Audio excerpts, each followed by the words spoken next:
Hey, it's Brian Burns, the host of the Brutal Truth About Sales and Selling podcast. What I wanted to talk to you about today is basically four major mistakes I see people doing when they make a cold call.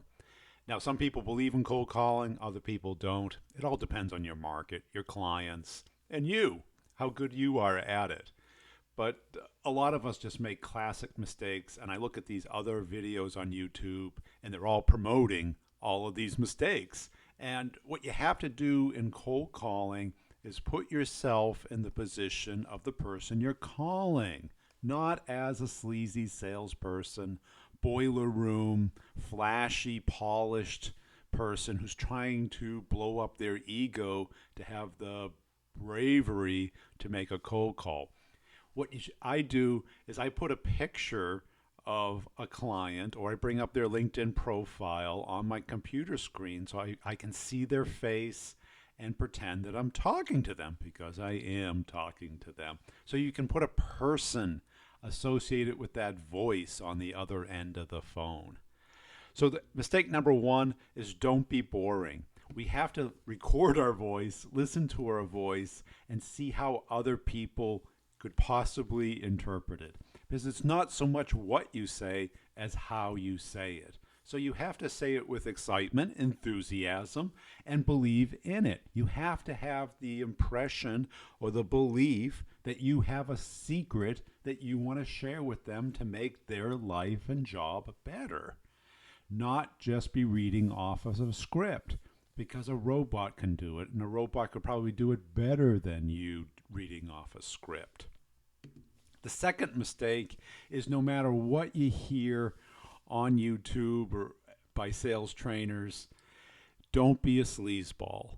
Don't be that person who thinks that they're going to trick somebody. The boiler room, that is so dead. The boiler rooms were put out of business because they were criminals. They went to jail. They were stealing over the phone. What we want to be is connecting over the phone. Connecting with other people, sharing information, engaging them in a conversation, not a pitch, not a pushy, pressure-oriented sale. Because when we as salespeople see other salespeople being successful and brave and fearless, we feel good about ourselves, but that's not how the customer feels. Look at those videos as a customer would, and I'm repulsed when I see them. Every time somebody who calls me up like that, I go, hey, can you call me later? And I hang up.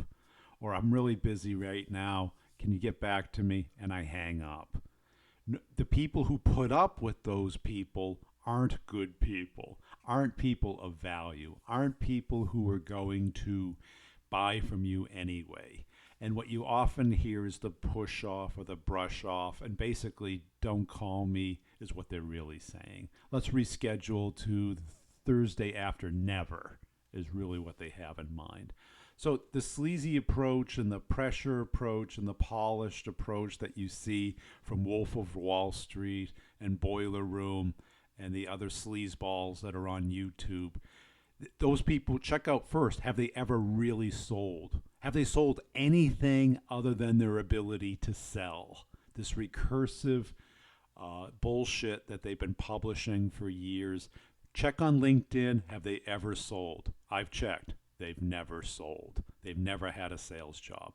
All they've sold is their sales training. But how do they know how to sell? Only because they sold other people on their ability to sell. I'm not sure I buy that. I'm not really sure that that's something that a customer would really embrace, because that's who buys, is a customer.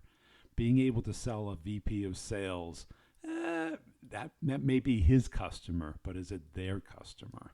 So don't be a sleazeball. It may make you feel better. It may make you feel smarter and braver and tougher, but at the end of the day, you're not going to be effective. So why bother? The next huge mistake I see those people publishing and promoting is asking how you doing today. Don't be Joey Tribbiani. How you doing? You don't want to ask that question because it's really not engaging. It's socially overused, and people, yeah, okay, how are you? It's really not an icebreaker. It's been overused to the point where it's just noise. So it doesn't add any value to your call. You basically want to describe who you are and the reason for your call, a big fat claim that will grab their interest, their curiosity, share your excitement with them.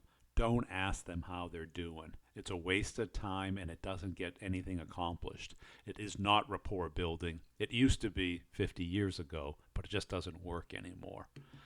Number 4 is don't ask them if it's a good time. It's not a good time.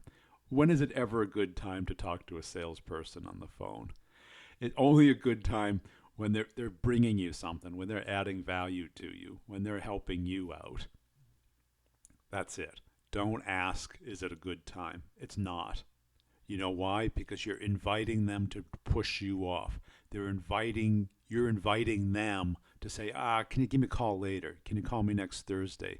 Can you give me a call? Never is really what they're thinking.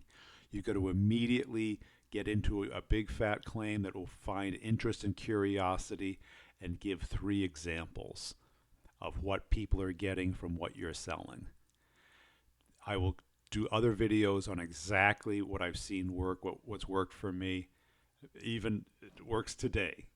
Even the cold calling has diminished its effectiveness, but if you can get somebody on the phone, you can be pretty effective. There are other ways. It depends on your market. Do your people pick up the phone? Do they like talking on the phone? Are they accessible by the phone?